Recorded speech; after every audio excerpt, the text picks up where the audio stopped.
all throughout this podcast, you were going to hear me say questions are the things that actually pierce and penetrate our soul and shift things. Questions are the things that actually pierce and penetrate our souls and shift things.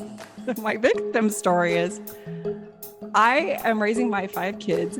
I am the one that has to make sure that we read scriptures every night. I have to be the one that instigates family home evening. I'm the one that gets them ready for church every Sunday. I am dedicated to my calling. I am going to the temple, and my husband just can't pick up the slack. You were the good one. Yes. Yeah. The superior one. Right, yeah. And I was doing all these things. I was pretty much the most righteous person that I knew. Yeah. And I was pretty much the most obedient person that I knew.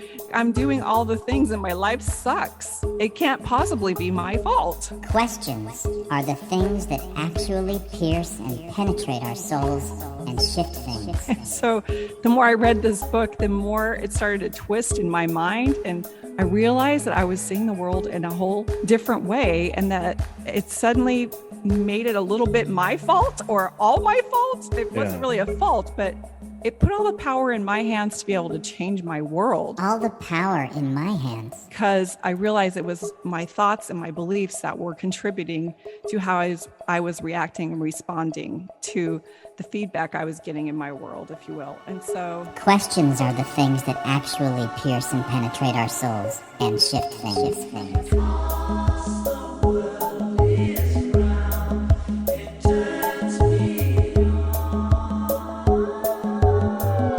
This is Infants on Thrones. Baby steps. You want someone to preach to you? The philosophies of men. I like magical toys. You want religion, do you? Mingled with humor. I don't believe in them. There will be many willing to preach to you the philosophies of men mingled with humor. We are evolving. Baby steps. You can buy anything in this world of money.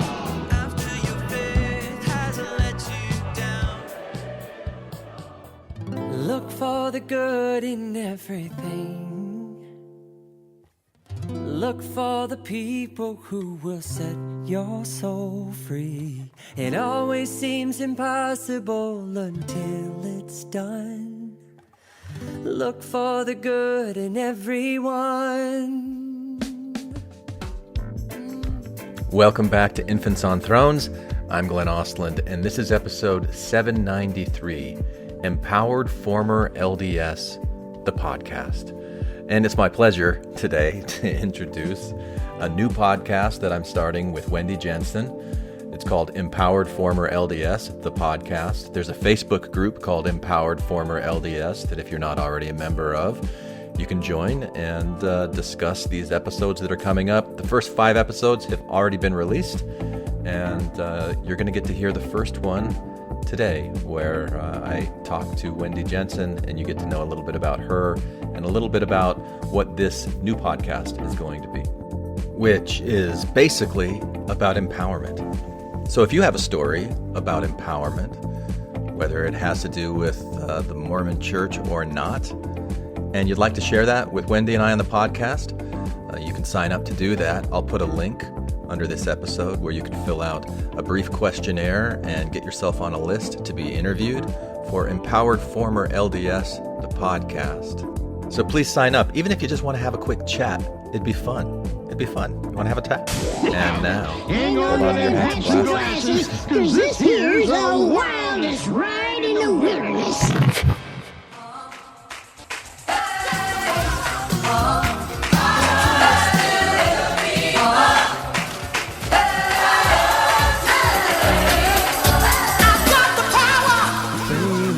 Failure is always the best way to learn.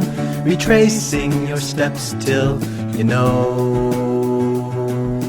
Have no fear, your wounds will heal. That's right, the Kings of Convenience there for you, folks. All right, welcome to the inaugural episode of the Empowered Former LDS podcast, which is named after the Facebook group that's called Empowered Former LDS, 3,000 members strong, started by Wendi Jensen about 3 years ago in 2019. Now, I'm Glenn Ostlund, and some of you may know me from the Infants on Thrones podcast, which I started with a group of friends back in August 2012. Now, that podcast is still going, but a lot has changed for me over the past 10 years. And this podcast right here is a project that I started with Wendi Jensen, who you'll be hearing from today, in an attempt to say, well, let me put it in Batman terms. Now, I hope this isn't a spoiler for any of you who haven't seen The Batman yet. But at the beginning of The Batman, when he comes out, he emerges from the shadows and they say, "Who are you?" And he says, "I'm vengeance." Yeah, vengeance, man. Vengeance is tough. Vengeance is something, when you've been wronged, you know you've got to get vengeance. Vengeance, vengeance. Have you felt that? You know what I'm talking about? But at the end of the movie, when he sees one of the villains who also says, "I'm vengeance," he kind of realizes, vengeance won't change the past. Not mine, nor anyone else's. People need something more. They need hope. I'm Hope Man. Okay, maybe he didn't call himself Hope Man, but he did say, maybe I need to be a little bit more than vengeance. Maybe I need to be something that instills hope in people. Thank you very much, Batman. Thank you, Batman. Very empowered move there, Batman. So Wendi and I started this podcast because we were asking ourselves, what next? What happens after vengeance? What happens after the angry part? What happens after the feeling disempowered and feeling like the victim of the Mormon church? Where do you go from here? Where did I go? Where did she go? How about all these people, these 3,000 people that are in this Facebook group? What are their stories? Let's find out more about them. And that's what we're going to do. That's what this podcast is all about. We don't have an answer as to what empowerment means. We know what we think it is, and we share that with each other, and we want to know from you as well. So, without further ado, I would like to introduce you to Wendi Jensen. You'll find out more about me in future episodes. And you can find Wendi and myself at the Empowered Former LDS Facebook group, 3.1 thousand members strong. And if you join the group, or if you're already there, you can discuss this episode with others. You could also sign up yourself to share your own story and your thoughts about empowerment right here on the podcast. And now, with no further ado, Here comes trouble. Yeah. So start us off. Go ahead.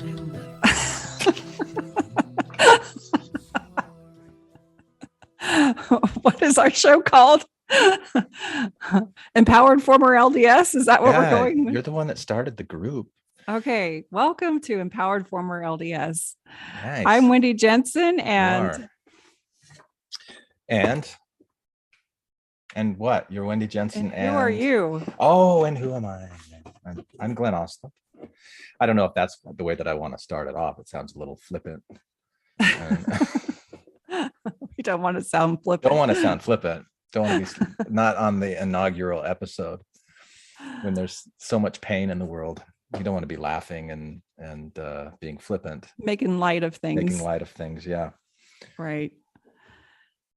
So I'm excited about this podcast because it is a vision that I've had for a while, ever since I had my little my big crisis of transitioning out of my religion, the LDS church. And I really went into a really dark place, and I had a lot of tools already in my belt for healing and the healing arts and being able to process emotions. And it just took me out for a while. And I thought, man, if I had such a hard time, what about people who aren't exposed to these tools? What about people who haven't had some of the training that I've had? That this is really a big transition. And so it kind of birthed something in my mind that I wanted to help empower people to have the tools and be able to capture a vision of what it feels like to be unraveled and rebuilt again, if you will. Interesting. In a way that felt authentic to them. And so I'm excited to do this podcast with you, Glenn, because I don't know, we've kind of been on this parallel journey together, haven't we? Yeah, we've had a few touch points along the way. But I don't know that much about your background and your story, Wendi, to be honest. So and we can talk about this a little bit, but I'm really curious to know, what were these tools that you had? Like, what were you doing while you were still in the church, believing and because you were a life coach even while you were still a believing member, right? Yes. Yeah. So give me some background, Wendi.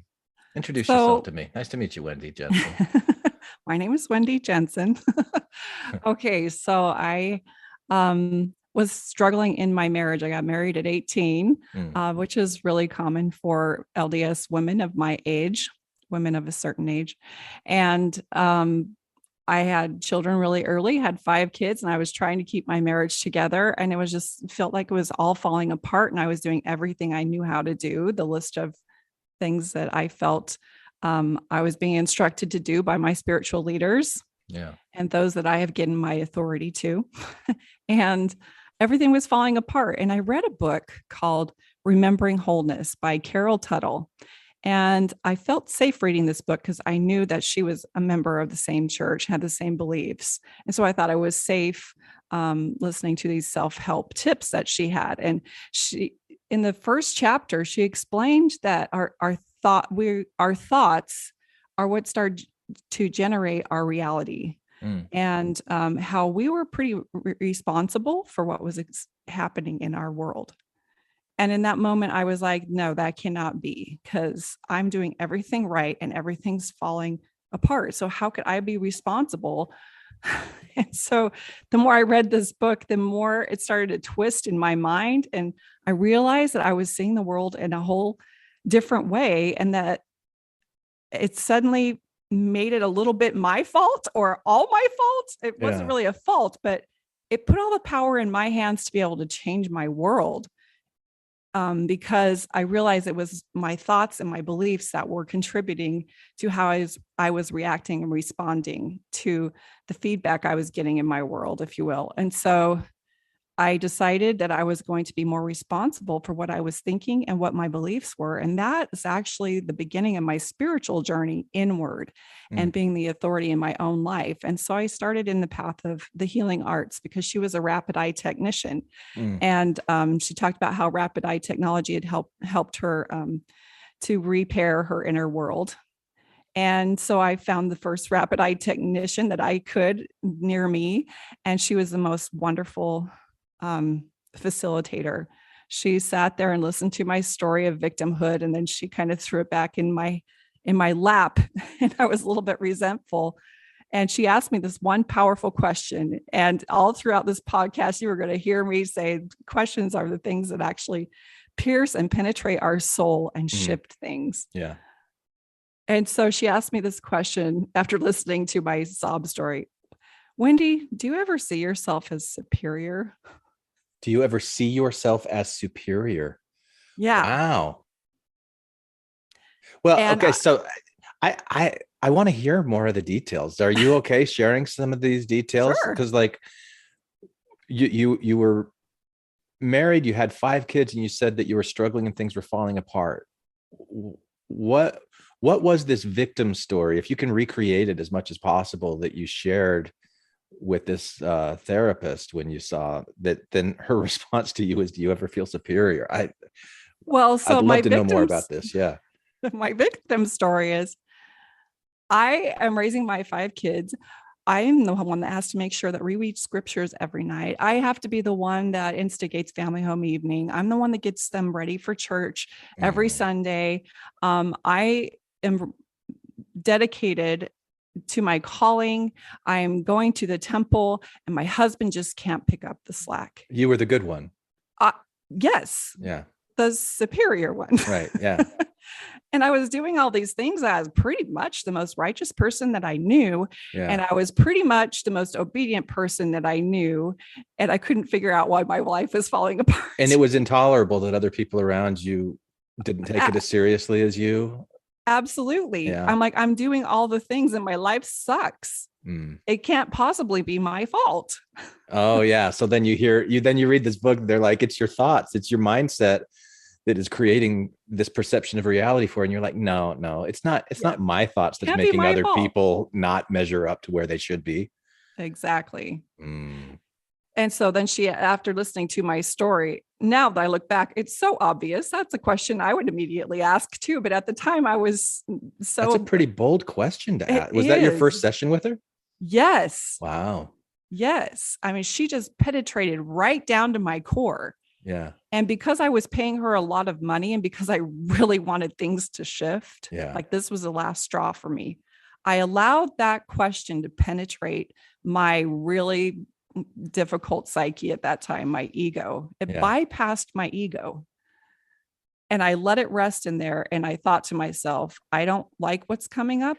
I don't want to hear what's coming up, but I need to say this because I need relief. I want relief. Yeah. And I told her, yes, I pretty much think that I'm the shit. Yeah. And I've got it all figured out and I'm doing all the right things. So it can't possibly be me because in every aspect of my life, I pretty much show up as the best. Mm. And the reason now I understand, the reason I had done that is because I wanted the peace that was promised through obedience. Yeah. And so I was hyper vigilant at being obedient so that I could win. And so I could have that peace and so that I could save my family and that we could all be, celestialized in the right kingdom in the next life. And that was my program. Yeah. And so I'd become extraordinarily perfectionist in every aspect of my life. And I had no idea how my inner world was contributing to the reason I couldn't connect with my kids, couldn't connect with my husband. And unfortunately, at the deepest level, I was disconnected from myself. So that was the big penetrating question. And then she started to perform on me with rapid eye technology, which is very similar to EMDR in that you're accessing right and left sides of the brain, you're accessing memories, feelings, thoughts, and trauma. It accesses trauma, it puts you in a different brainwave state so you can access, those deep-seated subconscious beliefs and experiences and reframe them. Mm-hmm. And she held such gorgeous, peaceful, loving space for me to be so vulnerable and to allow myself to admit these ugly things about me. And I felt so freed and liberated. The first time in my life, I felt joy that I could remember anyway. I'm sure when I was a child, I felt joy. But at that moment, I thought to myself, this is what I want to do for other people. Yeah. I want to hold this space. Well, I can tell that was a powerful moment for you because you're getting emotional now, even as you're recount. How many years ago was this? Oh, this was 2005. Oh, okay. Yeah. So I guess that was 17. Yeah. Wow. 17 years ago. And that's when I went into the healing arts and became a rapid eye technician myself and a life coach and practice emotional freedom technique, which is the tapping. And so when you ask about what skills I had, I knew how to process emotions. I knew that how our thoughts and our beliefs affected our outcome. I taught life skills as far as cause and effect and understanding, just improving emotional intelligence is really what my main focus was on. And then I wrote the book, The Healing Questions Guide. The Healing Questions Guide is like a 500-page resource to use your body to troubleshoot what emotions are coming up for you and how to process those emotions using what's coming up in your body. So you can look up symptoms in your body, like I've got arthritis here. I've got, something going on in my neck. I've got diabetes, arthritis.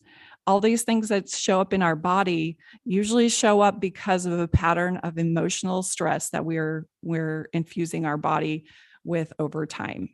And so when you ask the penetrating questions, it bypasses the ego mind. It interrupts that neural pathway and it engages in a conversation with your higher self using that question that you didn't ever think to ask because you didn't know it was associated with what's going on in your body. And so it was a huge epiphany for me. And I realized my gifts and being able to ask the penetrating questions and formulate those questions. And that is a big part of my coaching today, is being able to ask the questions, because I like to put people in the forefront, in the driver's seat of their own life. And to me, that's empowering. Yeah. Cool. I've got a penetrating question for you. Go for it. What is your higher self? What does that mean? Getting in touch with your higher self. It's a part of you that's uncontaminated from the programs and the conditioning and the feedback that we get in this dimension. Wow. Uncontaminated. So it's pure. I'm not sure how I feel about that word. Pure? I know. No. The uncontaminated part, uncontaminated. the higher self. So it's uncontaminated from the programs and conditioning of this world. Yes. Okay. It's that piece of us that holds space and maybe in a different dimension. This is a belief. I understand that. Yeah. That holds space for us in a different dimension that kind of understands the purpose and reason that we've incarnated in this form. How would you like a higher self and your own unconscious mind, like what's the relationship between those two things for you? To me, the unconscious mind is like the circus of beliefs that we have that are operating underneath our conscious mind. So the unconscious mind would still be affected by the programs and be contaminated, to use that word. Whereas there's something larger that the unconscious mind is nested within, that is yourself, that's outside of just this dimension, that has an awareness and an intelligence that is greater than your egoic self or even your unconscious self. Is that right? Am I summarizing your beliefs correctly? I guess is what I'm asking. I think so. Yeah, we've got like our conditioned self, and then we've got our conscious self, and that's the space that we're speaking into each other right now. Yeah. And then we have a higher self, and then there's the source, the collective. Okay. And that's connected. All of that's connected. But to me, it's all one big universe. Yeah. And we're just a particle inside of all that. Right. Yeah. Or trillions of particles, or who knows? Who knows how many particles. So I'm glad that you said earlier that you're going to be talking about questions being these penetrating things that really get to the heart of the matter. I don't remember exactly how you said, but questions, that's I love asking questions, and sometimes it's going to sound like I'm asking questions like I'm mocking or ridiculing or like trying to strip something away, but it's just I'm curious to know what you think. I'm curious to know what I think. I don't ever want to be at the place myself where I feel like I think that I know it all, or that I'm right and other people are wrong. That's something that I've been like working on for years, trying to get to that place.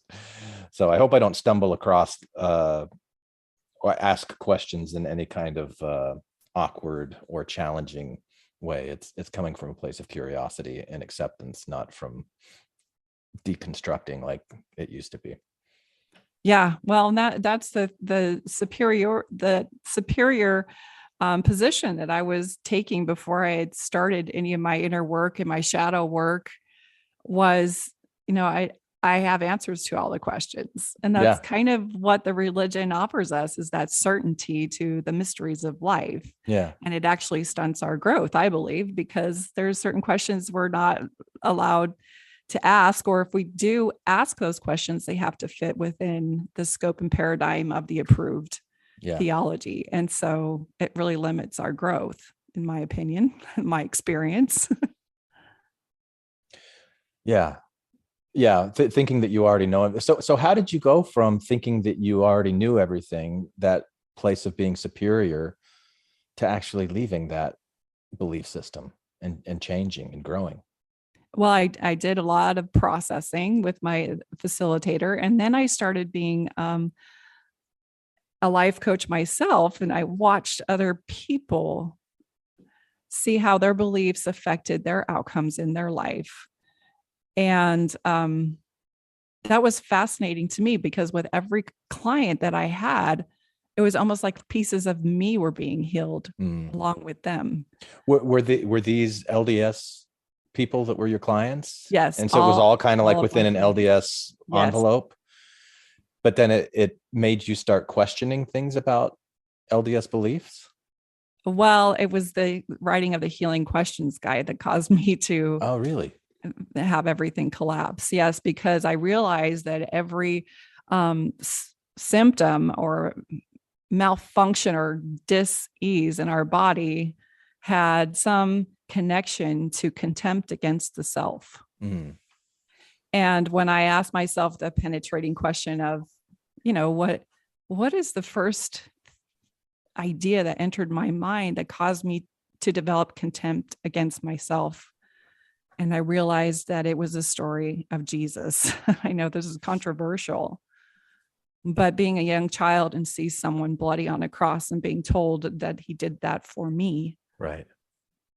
because of something atrocious that I either had already done or that I will do, Right.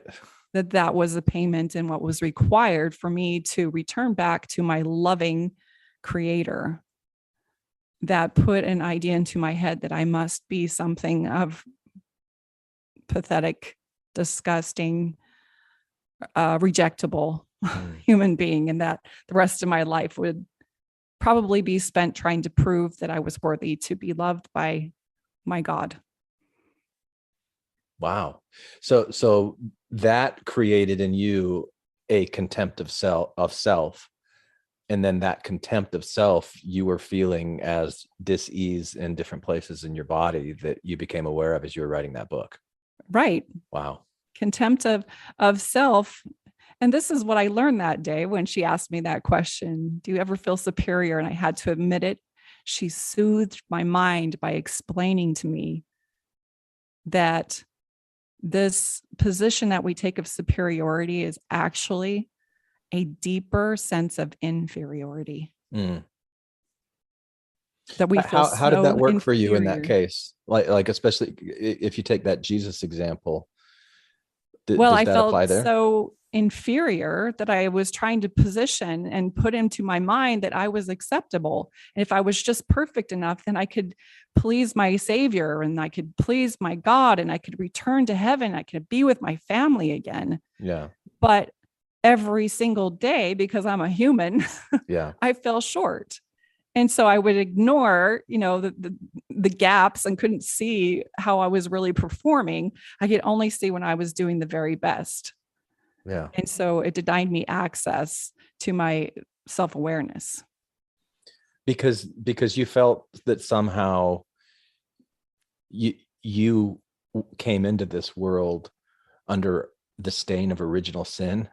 Yes. And that you were perpetuating original sin. You were so sinful all the time, whether you meant to be or not, that you had to take the sacrament every single week just to purify yourself of anything that might have stained you during the week. And that ongoing quest for purity really reinforced this idea that you weren't pure just naturally. Right. And that Yeah. it was probably unattainable. Mm. And because we don't talk about grace or unattainable, whether it's attainable or not, it's not something you can do by yourself. You need this institution, you need this priesthood, you need this bread and this water and yes, all these things in order to make it work. Yep. I was never enough. Mm. Me and myself was never enough. Yeah. When I asked you earlier about the higher self, you extended the higher self to ultimately to source. Mm-hmm. And you said something like you see it all as one right now. And so I'm curious if this idea of contempt of self that you had or you recognized in yourself when you were writing the healing questions, do you now extend that as like contempt towards anyone or anything is also the same thing as contempt of self? So it's really just contempt. That's interesting because I did start to see it as a mirror, that I realized that all the criticisms that I was putting out there towards others, which I was highly critical, extraordinarily judgmental, superiorly judgmental, probably the most judgmental person you can imagine. Yeah, I don't know. It would have been fun to have a contest with you back then. Right? Let's see. Yeah. But I didn't see how judgmental I was. Yeah. But when I turned that mirror inward, I could see that it was all the judgments and criticisms and contempt against myself that I was projecting onto other people. And so, yeah, now that I understand that, I look at other people and I'll hear a criticism come up and I can reverse it and say, okay, what about me is not okay with that? Yeah. How am I, where is something within me that I can reconcile so I can look at that with peace and grace? Yeah. I just had this memory flash, and I don't know if I'm going to be able to really articulate this very well or not, but I'm going to try, Wendi. I was out in nature. I was sitting around some pine trees, and there was this creek. And I was just sitting there, and it was very still. It was quiet. And I realized that, like, I'm a part of nature, just like everything that was around me. But I had all of these thoughts going through my head, things that I was, either happy about or upset about, or in this case, we're talking about contempt. And I just had this thought of, if I was one of the trees that were looking at me, like, I wouldn't know that all of the stuff is going on inside of my head. Or if I was another person that was there, like, maybe they would be able to look and see if I'm smiling or frowning, or, get some kind of a sense of what I'm experiencing inside, but pretty much they wouldn't. And so whatever I'm thinking or feeling is this result of nature, just like anything else that I was around. And what am I doing with it? Like, I started thinking of my mind as kind of like this garden that I could plant different thoughts or feelings and grow stuff out of. And so what made me think of this is when you were talking about contempt, whether you're feeling self-contempt or you're being judgmental of others, it's still in this garden of mind. You're the one that's growing contempt. Yes. Like, what am I contributing into the world? It's contempt. Look at me. I've come here 13.8 billion years of existence in this universe. And here comes this guy in me that then is feeling superior towards people and growing contempt. And is that really what I want to be doing with my mind? Is that really what I want to be growing with it? So I hadn't thought about that. I haven't thought about that for a while. So thank you, Wendi, for reminding me of that experience. It was a beautiful one. Well, now it's a deep moment of self-reflection and your self-awareness, which I didn't have at that time. Yeah. I hadn't opened the door to my own awareness at that time. And I hadn't asked myself something so deep that will reveal something so unholy about myself. Yeah. And when I could face it with compassion, it's almost like the whole book opened up to me, and my curriculum, my personal curriculum, was revealed to me on how I could unravel these things and re-knit, if you will, a tapestry that represented who I was at the core, instead of the one that I had built up trying so desperately to follow a protocol that didn't resonate with my soul. Yeah. Do you feel like before you had that experience with that therapist, when she asked you if you were superior, if somebody would have asked you if you were empowered, how do you think you would have responded to that? That would have been an entirely different word for me. To me, the word means so much now. But I felt very disempowered at the time. But you felt like you didn't have power, even though you were controlling everything in your life in certain ways? I was doing everything that I knew how to do. And I thought I was in that power, and that I was trying to access the powers of heaven through my obedience. And so in my mind, I was doing everything to have the power for change, but nothing was changing. Because you wanted other people to change. Exactly. You wanted other people to be better and measure up to your expectations and requirements of them. And if they weren't doing that, then where's your power? Why can't you make them change? So you felt disempowered because you couldn't make other people change? Exactly. I had a program for everybody and how I needed them to respond, because if they would just respond that way, then we could all get back to heaven. I know the way, follow me. And hell or high water, I was going to get my family to the celestial kingdom through my obedience and my perfection. And I was going to drag them on my coattails if I had to. Mm-hmm. And now I see that as such Kicking and a screaming, sick and they were going to program. love it, whether they loved it or not. That's right. You're coming to the celestial kingdom because the idea of being separated from you is unfathomable. Mm. So I will get us all there through my obedience. Yeah. Since you aren't participating the way I need you to. Yeah. It's such a twisted program, but I was a very toxic mother at that time. Yeah. But a mother whose hair was on fire with the gospel. And So I thought I was. So how do you see that experience now of who you were, how the church conditioned you?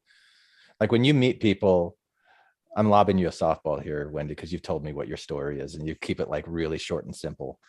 But what's your origin story of your relationship to the Mormon church? You mean my short story? Yeah, as far as your elevator was speech. Born in a cult. Yeah.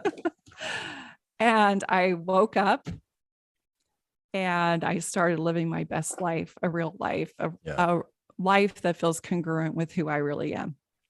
Do you still see it as a cult? Absolutely. Really? I have such a hard time with that. I really do. I really do. It's a hard word to reconcile with, but if it is a culture, well, sure, that uses behavior, emotions, information, and your thoughts to get us to perform an outcome that is on their agenda. And so that's what I would refer to as a cult. I just think it puts such a like negative view in people's minds of like what this organization is and the people who are members of it being cult members. I like for me, it almost puts me back in that like, okay, I'm superior and I'm judging and I'm good and they're bad kind of thing. Like if I've really woken up to this and saying, yeah, I'm not going to do that anymore. I just can't put myself in a position where I'm like pointing my finger at the Mormon church and saying, yeah, you guys are a cult. I can't bring myself to do that. It could be because I've switched in my mind what a cult is. I don't see cult as bad. There's so many cults that do amazing things. Really? You're pro cult? No, I'm pro independent thought. Okay. But there are systems and institutions that can do very good things that can still limit our growth and potential. And it's when we outgrow them and learn what they had to teach us that I'm very grateful that I was raised in the LDS church. Mm. I think it's a gorgeous inheritance. I can see now that everything I experienced there prepared me for something that I wanted to experience in this life. But that doesn't change whether or not it's a cult. Yeah, I worked for a medical device company for 13 years that was owned by a single guy. I mean, he wasn't single, he was married, he had a kid, but it was one guy. And like people would fall over themselves to light this guy's cigarette. You know, it was a cult of personality. And then it became, you know, like this hero worship kind of thing. There were a couple of books that came out about his life. And, you know, like it was very culty in a lot of ways, even though this is a great company, does wonderful things in the world. It'd probably be pro cult for this company. But I see that as just like human nature to really, and I don't know what it is. I don't really know what it is. I'm not sure I really even want to go down this path. Well, let's try it on for a minute as far as your level of attachment. Okay. Yeah. When we get so attached to that belief, then it becomes toxic for us. Yeah. Okay. You coach me through this one, Wendi. Well, I think the church, the law of obedience being the highest law of heaven is what we're taught. So of course we get attached to those beliefs because we want our outcome to be celestial glory and we want our family to be there. And so we get very attached to those beliefs so that we can have those outcomes. And the minute you start penetrating the walls of the belief and allowing doubts and questions to come through, then our level of attachment kind of diminishes and we're not so attached to the belief anymore. Yeah, or attached to the fear that if you don't have what Mormonism is offering, then you won't get those things. You won't be with your family forever. Right. You won't have eternal life. You'll have some lesser existence.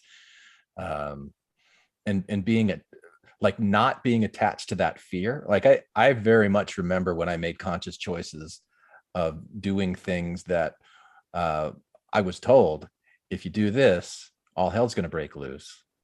Taking off your garments, drinking a cup of coffee, things like that. If you do that, then the devil's going to get you, kind of thing. And I remember going, I don't really want this fear of the unknown to be driving me. I'm going to try this. I'm going to test this out. I'm going to see. A huge one for me was around like bishops and stake presidents in interviews, and being like, do I really need to tell them what I'm thinking? Do I really need to be totally honest with them about everything? And just because they ask, I need to tell them? Or can I? Yeah, because I felt like they had the power of discernment and they could read my thoughts. Like I'm gonna test this with it. So yeah, I think that was an example of me detaching from the fears that the culture was, the culture was instilling in me. So I love that. How about maybe let's try this on for a minute.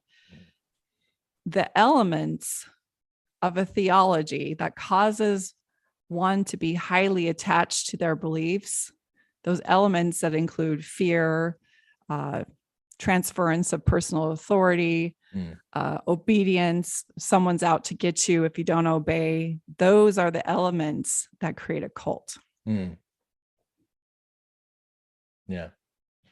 And if you think about those things, they're very much in the LDS theology and a lot of religious theology. I'd say a lot of I'd be very curious to look at other organizations that we wouldn't necessarily think of as religious, to see if those political elements are, Hey, the Green Bay Packers, there's a or like a cult. homeowners association where they're just Nazis, or or something like that, they're like PTA, or something like that they're like, take it really, really seriously. And if there's a lot of fear, if you don't do this, then this horrible thing is going to happen, and it's really fear driven. And I you know what I think, in our culture of this earth dimension, I think we're shifting out of a lot of that and identifying a lot of institutions and practices that are outdated, because we're moving away from the elements of fear, obligation, guilt, and shame that have been used to get us to behave certain ways. I hope so. I see so much fear right now. There's so much, just a ton. It's a ton. I do. I hope that we're moving away from the control that has over us. And maybe that brings us to the point of this podcast of empowerment. Like what was your vision when you started that Facebook group? Because you started a Facebook group about 3 years ago, right? Called Empowered Former LDS. Empowered Former LDS. What were your intentions when you did that? My hope was to give them the tools and the vision. This is what I see. Instead of fear, obligation, guilt, and shame, I see vision, intuition, intention, and edification and education. When you incorporate those tools and allow a person to trust or connect to their higher self, then they can govern themselves in a way that is in harmony with what I would say the collective source. Yeah. What like connecting to the higher self? Tell me a little bit more about that. What is that? What does that look like? Like how do you know if you are connected to your higher self or if you're not connected to your higher self? Peace. You have a sense of peace? A sense of peace and a sense of well-being and joy, and everything is just okay. This is just an experience, and everything's going to work out. Yeah. What role does trust play in that?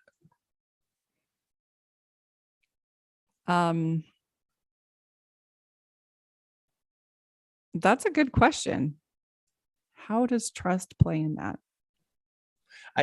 To me, that's what when I hear you say connecting to your higher self and connecting to source, what that means to me is that like I'm just going to trust that I can't see everything. I don't really know what's Right. going on, and I don't know if this is going to be good or bad. I don't know what the outcome is going to be. But the way that you talked about a higher self earlier, you said that the higher self kind of sees the overall plan for your life, and like whether it knows the future or possible futures, if there's more than one, whatever that is, you just kind of give up needing to know it. I don't need to know. I don't need to try to control it. I'm going to trust. And it's synonymous with surrender. Yeah. I surrender to that, or I lean into that. Yeah. With just hope and faith. Yeah. It kind of changes those words around that were used in the theology. And I just trust and hope that is going to happen. And when that does, I have evidence. The evidence of things working out starts to pile up. So it gives me more confidence in leaning in and trusting and surrendering. Cool. All right. In the time that we have left, there's two things that I want to do with you. First, I want to talk about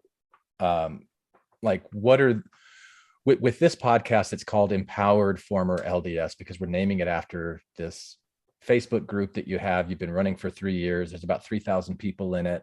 So we're going to be talking with people in this group, doing interviews and asking them what they think empowerment is, learning from them. But of course, both you and I are coming from this background of feeling superior to other people. So there might be this natural judgment as we're sitting and listening to these conversations. So just in the spirit of pure transparency, through what lenses will we be judging, Wendi, when you're talking to people about empowerment? What are the top three things that you think, the top three characteristics that you look for in somebody who is claiming to be empowered? Awesome.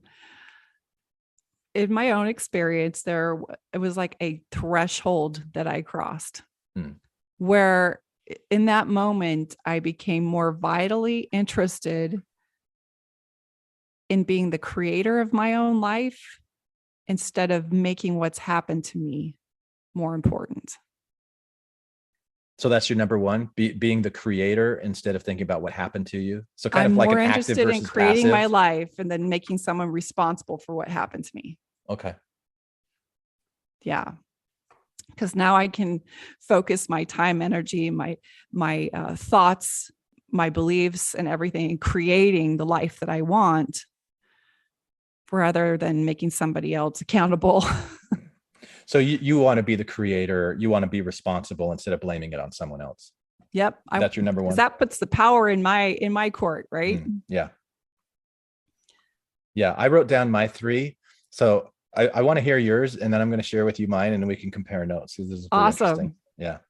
What's your second one? The second one is to gain certain skill sets that allows me to transform the elements of tragedy and trauma into triumph. Okay, so like reframing skills. Reframing, seeing it in a different way, turning trauma into resilience. Trauma to resilience. Okay. Yeah. Can you give me an example of that?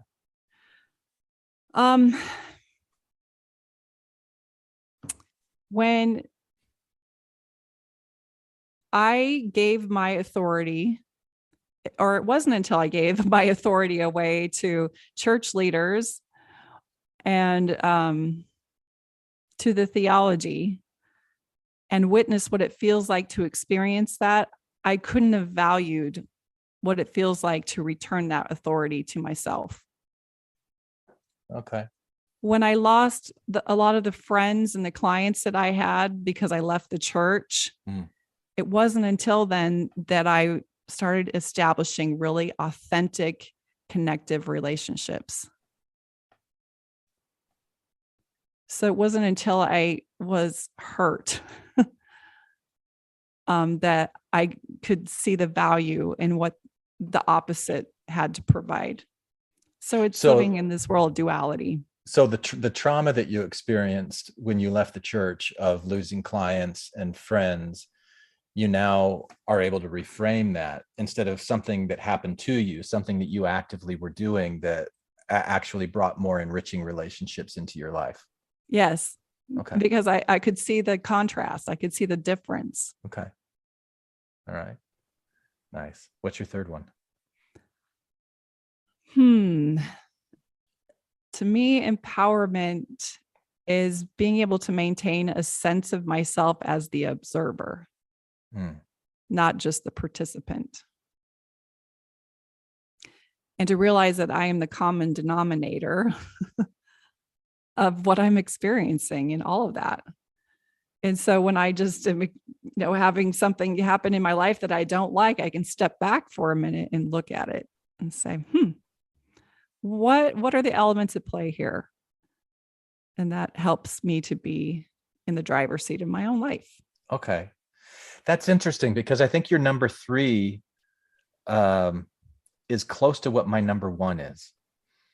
So before I go to mine, let me restate yours. So if you're listening to one of these interviews that we're going to be doing, and you hear somebody that, they're talking about being empowered, you're going to be listening to see, are they the creator? Or are they taking responsibility instead of blaming it on somebody else? That's one of the things you're going to be listening for.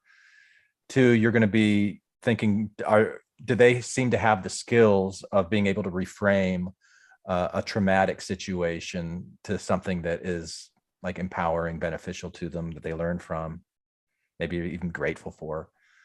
And then the third one, do they have some kind of like detached observer quality where they're self-aware? Yes. Yep. Yeah. Okay. Cool. So here's mine. My first one was self-awareness.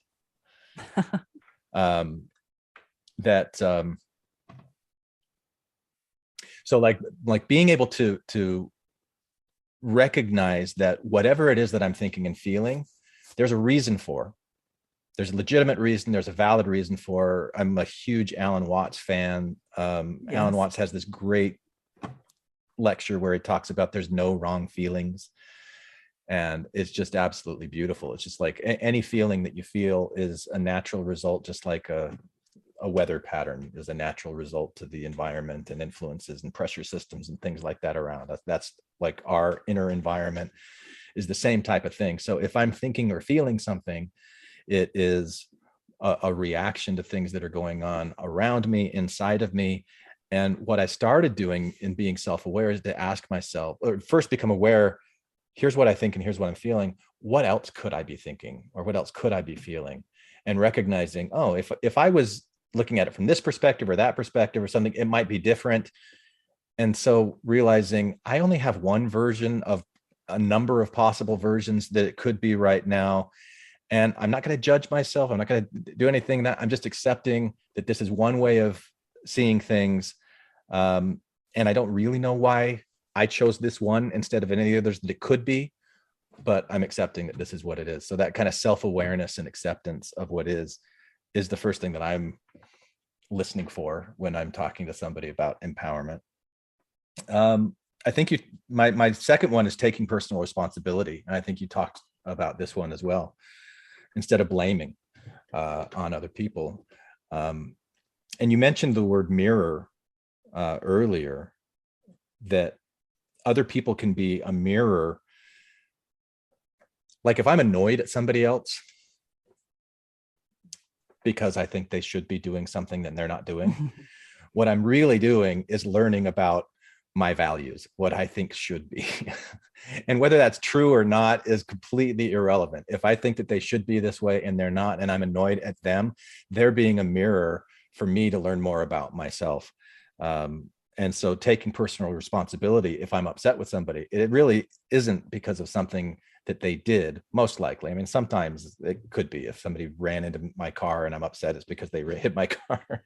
But there's a number of ways that I could react and respond to that as well. So my reaction and my response to things really ultimately is my responsibility. and how I'm responding to other people as a mirror for me just tells me more about myself. So personal responsibility is huge for me when it comes to empowerment. And then the third one is for me is healthy boundaries.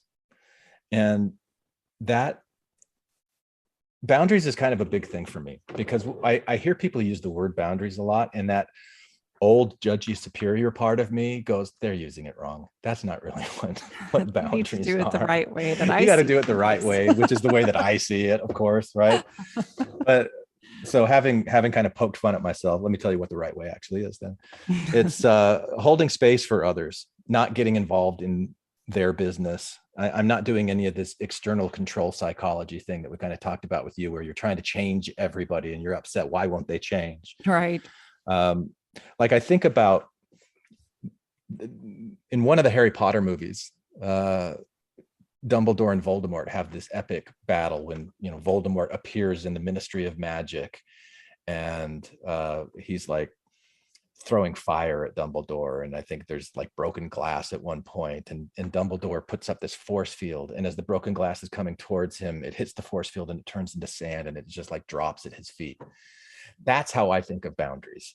I think of boundaries as like me taking responsibility for how I feel and how I react and how I respond, being like this force field kind of thing. Yeah, you might be saying something to me that's really, really mean, but I've taught myself to look past what you're saying and go, oh, this is because you're coming from a place of pain, and I actually feel compassion for you right now, instead of feeling like indignant because you insulted me.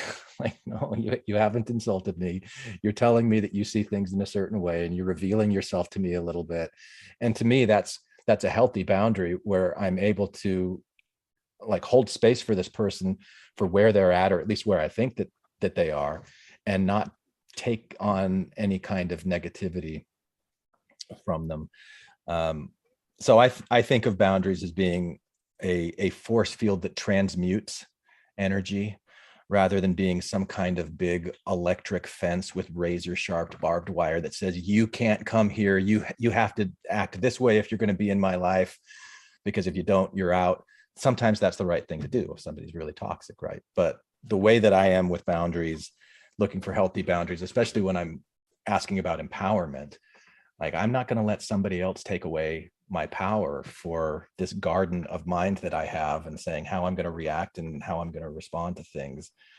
I did that as a Mormon when I gave my power away to my leaders and other people and things around. Yeah, I'm just not going to do that anymore. So those are my three, Wendi.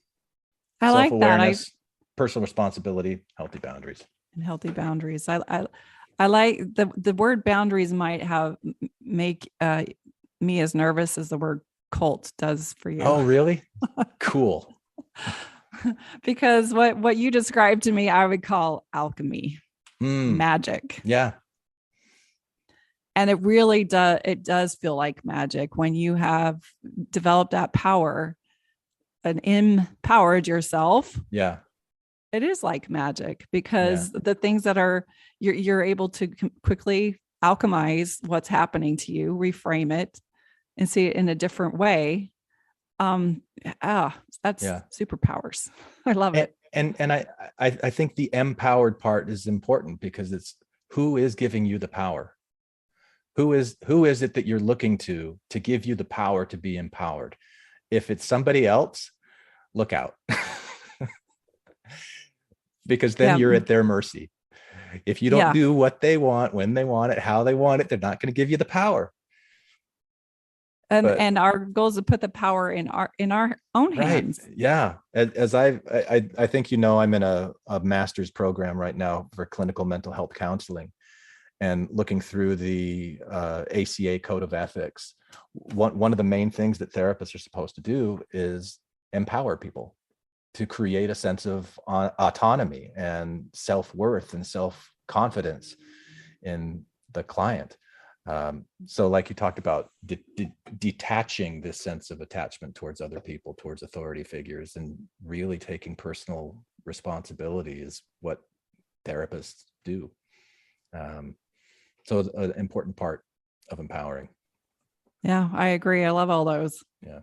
Very good. All right. So we're going to end today's episode with a little something that you recorded about a dragonfly. And you talk about it in the recording, but is there anything you want to say as an introduction to it? And by the way, we're not ending with the dragonfly episode. That's going to be episode 2. So she's going to introduce to you now the dragonfly episode 2. All right. Paying attention. There's going to be a quiz.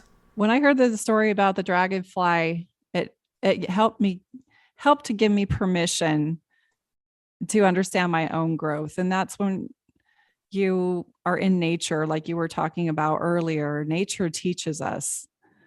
And when I heard the story about the dragonfly, I realized that being a dragon nymph was a little bit different than being a dragonfly, and that you are incubated in a world in the water, and you think that's all there is. And then there comes a moment in your life where you realize you're so much more. So much more. And you have permission to explore and to expand. And you can either take that opportunity or you can shake your fist at the water and say, look what you've done to me, not seeing who you really are. Yeah. So taking that power back. Yep. Yeah. Recognizing you have wings and realizing that you were not only an aquatic creature, but you are also a land creature and an aerial creature, that you get to play with all the elements and you get to be the one that's in charge of your life. If you look at a dragonfly, they're pivoting and hovering and they're doing whatever they want, exploring in whatever way that they want to. And they're just living in a space of curiosity. And that's how I want to live my life, is just, I want to live in the big question, in the mystery of it all. I release control and surrender to the flow of love that will heal me. Thank you for listening to the Empowered Former LDS podcast. Now, if you found today's episode interesting or valuable in any way, please share it with someone that you care about. You can also give us a 5-star rating and write a review on iTunes, Spotify, or whatever podcast platform you use. You can find Wendi and Glenn at the Empowered Former LDS group on Facebook, 3.1 thousand members strong, where you can also discuss this episode with others and sign up yourself to share your own story and thoughts about empowerment on this podcast. Thanks again for listening, and remember, wherever you're at, whatever is going on, you got this. I've been down the very road you're walking now. It doesn't have to be so dark and lonesome. Takes a while, but we can figure this thing out and turn it back around.